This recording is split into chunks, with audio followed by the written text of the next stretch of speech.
Hey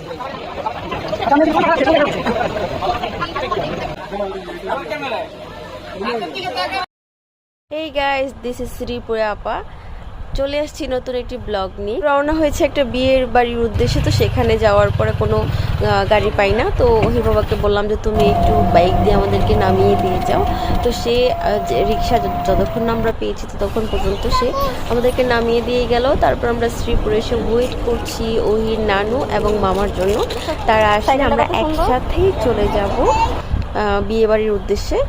তো এখানে ওহি কিছু কেনাকাটা করছে, কিছু খাবে। তো এখানে সে এইটা কেনার পরে দেখলাম যেটার ভিতরে কি গিফট পাওয়া যায় সেটার জন্য অপেক্ষা করছিল। সুন্দর একটি এরোপ্লেন পেল সে। তারপর ওহি নানু এবং মামারা চলে এসেছে, আমরা রওনা হয়েছি বিয়েবাড়ির উদ্দেশ্যে। তো বিয়েবাড়ির ভ্যানটা ছিল সিগাল রিসোর্ট, যেটি মাওনা বাজার থেকে আর একটু সামনে ছিল, অনেকটা ভিতরেই ছিল। তো আমরা চলে আসতে আসতে অনেকটা লেট হয়েছে। এসে দেখি যে জামাইকে ধরেছে শালিকারা, এখানে হাত ধোয়ানোর পালা চলছে। তো আমরা যেহেতু লেট করে এসেছি, আমাদেরও খুব ক্ষুধা লেগেছে, আমরাও বসে পড়লাম খাবার খাওয়ার জন্য।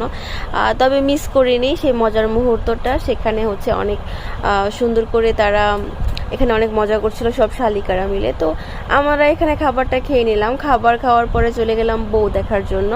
মাশাল্লাহ খুব সুন্দর করে সেজেছে বউ। তো বউকে দেখে আবার বের হলাম, রিসোর্টটা দেখলাম ঘুরে। তো রিসোর্টটা দেখার আপনাদেরকেও দেখাবো পুরোটা, আমরা কি কি দেখলাম, এখানে কি কি আছে।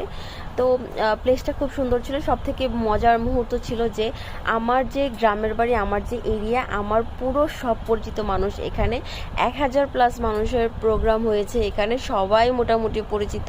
আমার স্কুলের স্যার এবং হচ্ছে আমার বাল্যকালের যে ফ্রেন্ড সার্কেল ছিল, স্কুল লাইফের বন্ধুবান্ধব সবাই এখানে এসেছে।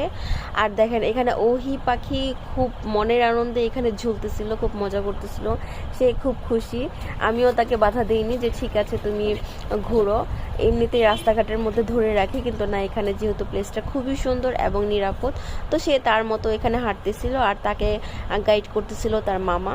তো আমরা এখানে অনেকক্ষণ টাইম ঘোরাফেরা করলাম, এখানে ঘুরে ফিরে পুরোটা দেখলাম যে কি আছে এই রিসোর্টে।